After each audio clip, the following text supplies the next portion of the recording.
नमस्कार विद्यार्थी मित्रांनो, अमेझिंग मॅथ्स या आपल्या यूट्यूब चॅनलवर मी तुमचं सर्वांचं स्वागत करते.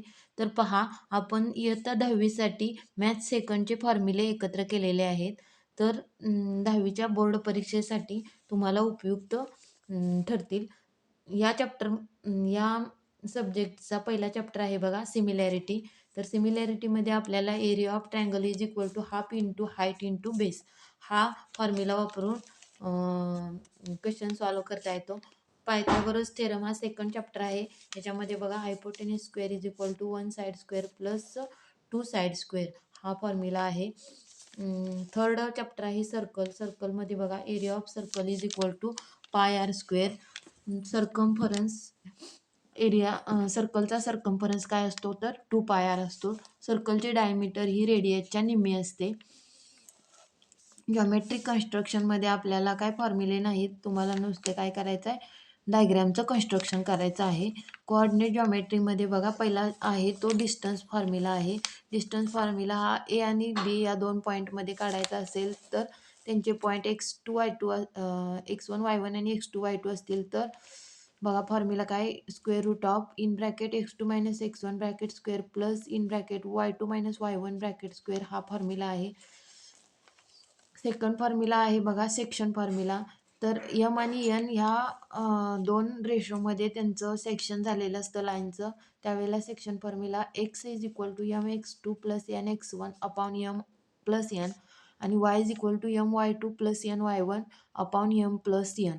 आता मिड पॉईंट फॉर्म्युला बघा, मिड पॉईंट फॉर्म्युला म्हणजेच यम आणि एन रेशो हे समान असणार आहेत.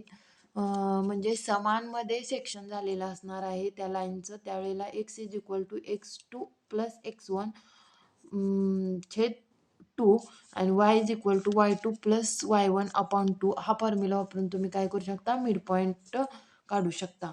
नंतर आहे बघा, स्लोप ऑफ लाईन काढायचा असेल तर स्लोप ऑफ लाईन हा एम लेटरनं डिनोट करतात. तो कसा काढायचा, y2 - y1 upon x2 - x1 अशा पद्धतीनं स्लोप ऑफ लाईन आपण काढून घेतो. आता बघा, 6वा चॅप्टर आहे बघा, ट्रिग्नॉमेट्री. ट्रिग्नॉमेट्रीमध्ये तुम्हाला 4 हे फॉर्म्युले आणि 3 आयडेंटिटी पार्ट असतील तर तुम्ही ट्रिग्नॉमेट्रीची सगळे क्वेश्चन काय करू शकता, सॉल्व करू शकता. तर टॅन थिटा हा साईन अपॉन कॉस हा फॉर्म्युला आहे आणि कॉट थिटाचा फॉर्म्युला, कॉट थिटा हा टॅनचा रेसिप्रोकल आहे, म्हणजे त्याच्या उलटा कॉस छेद साईन हा फॉर्म्युला आहे. साईन थिटाचा फॉर्म्युला आहे बघा 1 अपॉन कोसेक थिटा आणि सेक थिटाचा फॉर्म्युला आहे 1 अपॉन कॉस थिटा.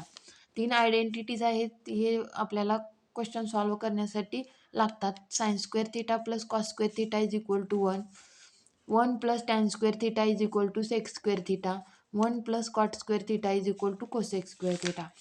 आता मेन्सुरेशन 7वा चॅप्टर आहे. या चॅप्टरमध्ये area of sector is equal to theta upon 360 into pi R square हा फॉर्म्युला आहे. Length of an arc is equal to थिटाचे 360 इंटू 2 पाय आर हा फॉर्म्युला आहे. नंतर बघा, आपल्याला relation between area of sector and length of an arc is relation area of सेक्टरमध्ये आणि लेंथ ऑफ आर्कमध्ये त्याचा फॉर्म्युला आहे area of sector is equal to length of arc into radius upon 2. अशा पद्धतीनं आपण मॅथ्स सेकंड म्हणजे जॉमेट्रीचे सर्व जे पाठ करण्यासारखे आहेत फॉर्म्युले ते तुम्ही कवर करू शकता या सेशनमध्ये. तर आपण नेक्स्ट सेशनमध्ये जे डायग्रॅमवरून आपल्याला फॉर्म्युले लक्षात ठेवायचे आहेत ते कवर करूया. थँक्यू.